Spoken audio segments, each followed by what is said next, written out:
Doctor बहू की कहानी। प्रियंका डॉक्टर की पढ़ाई कर रही थी, लेकिन उसकी सास कोकिला को उनका पढ़ाई करना बिल्कुल पसंद नहीं था और वह जानबूझकर उन्हें घर के कामों में उलझाई रहती थी। प्रियंका के घर उनकी सहेली आती है। नमस्ते आंटी, प्रियंका घर पर है क्या?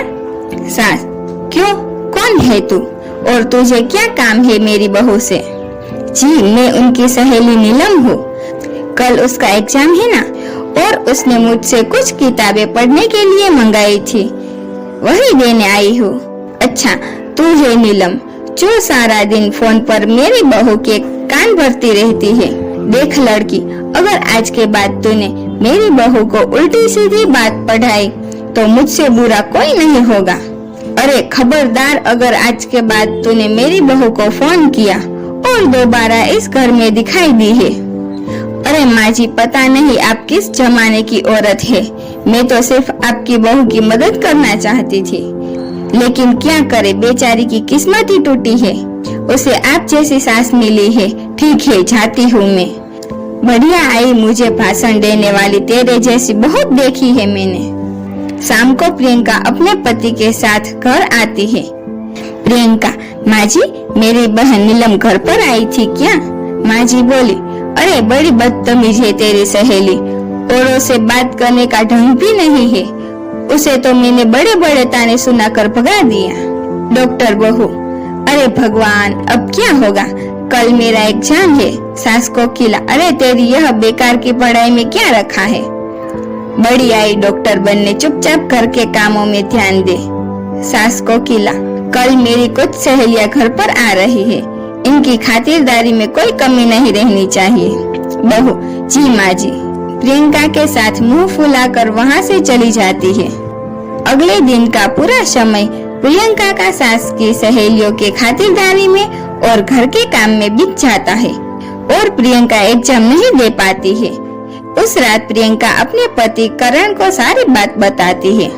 करण: अब क्या बोलूं, यह माँ भी ना कोई बात नहीं, और तुम अपना मुंह ठीक कर लो, अगली बार अच्छे से ठीक से पढ़ाई करना। भारती: कुछ दिनों के बाद बाहर से आवाज आती है। अरे कोकिला बहन है, घर में प्रियंका है। कोकिला: क्या हुआ भारती, तू इस तरह लंगड़ा क्यों रही है? भारती: अरे क्या बताओ कोकिला बहन, सीढ़ियाँ उतरते वक्त मेरा पैर फिसल गया और पैर में सूजन आ गई है, इसीलिए तेरी बहू से दवा पानी कराने आई हूँ। कोकिला: मेरी समझ में नहीं आता, लोग छोटी छोटी बातों को लेकर डॉक्टर के पास क्यों जाते हैं? अरे तेरा पैर मुड़ गया है ना, बस ला, अभी तेरे पैरों को ठीक कर लेती हूँ, दिखा तेरा पैर। कोकिला भारती का पैर पकड़कर जोर से खींचती है। भारती मर गई रे, ऐसा बोलकर जोर से चीखती है। कोकिला: अरे क्या हुआ, आराम मिला? भारती: एक तो मेरा पैर पहले से मचका हुआ है, कहीं ऐसा ना हो कि ज्यादा मचकोड़ हो जावे। रहने दे तू, अब मैं चलती हूँ। और वो चली जाती है। थोड़ी देर के बाद प्रियंका घर आती है। माँ जी: अरे कहाँ मर गई थी सुबह से? प्रियंका: माँ जी, मैं अपनी किताबें लेने गई थी। प्रियंका अपने कमरे में चली जाती है। माँ जी: अच्छा, इन किताबों ने इनका दिमाग माँ जी: अच्छा, इन किताबों ने इनका दिमाग खराब कर रखा है, यह किताबें ही सारी मुसीबत की जड़ है। थोड़ी देर में ही वहाँ पेपर पस्ती लेने वाला और खाली किताब लेने वाला चिल्लाता हुआ गुजर रहा होता है। सास ने बहू की सारी किताबें पेपर वालों को दी। पेपर वाला बोला: यह तो सब अंग्रेजी में लिखी हुई बहुत महंगी किताबें हैं। कोकिला बहन बोली: तो लेकर जाता है कि नहीं? वैसे पेपर वाला सब किताबें लेकर चला जाता है। प्रियंका को जब इस बात का पता चलता है तो वह बहुत दुखी होती है और अपनी पढ़ाई पूरी करने के लिए लाइब्रेरी में पढ़ने के लिए जाने लगती है। कुछ दिनों के बाद सास कहती है: अरे मर गई रे बाप, सास को तो बहुत दर्द होता है, और वो चीखने लगती है। उसको सहा नहीं जाता।